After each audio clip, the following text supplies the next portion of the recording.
Mheshimiwa Naibu Spika, vile vile serikali itaanzisha utekelezaji wa mfuko wa Samia Innovation Fund.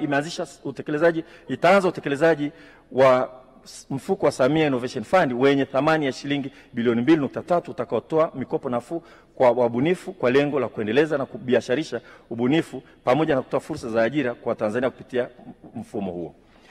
Mheshimiwa Naibu Spika, serikali kwa mara ya kwanza itatoa ufadhili kwa wanafunzi waliopata ufaulu wa juu katika matokeo ya kidato cha 6 kwenye mchepuo wa masomo ya sayansi ili waweze kujiunga na masomo katika ngazi ya shahada ya kwanza katika vyuo vikuu mahiri duniani kusomea taaluma za data science ikiwemo artificial intelligence, machine learning na sayansi za mwelekeo huo. Programu hiyo itaitwa Samia Scholarship Extended for Data Science, Artificial Intelligence and Allied Sciences.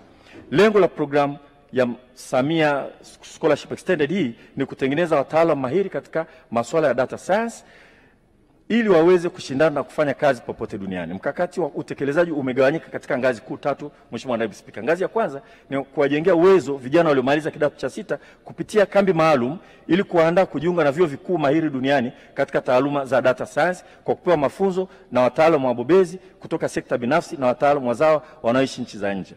Pili, ngazi ya pili ni kuwawezesha vijana waliopitia kambini kupata udahili katika vyuo vikuu mbalimbali duniani na kuwasaidia kutafuta scholarship katika sehemu mbalimbali. Na tatu, ngazi ya tatu ni kutoa ufadhili kwa vijana wenye shahada ya kwanza kwenda kuongeza ubobevu katika taasisi ya Afrika ya Sayansi na Teknolojia ya Nelson Mandela na Indian Institute of Science and Technology kampasi ya Zanzibar.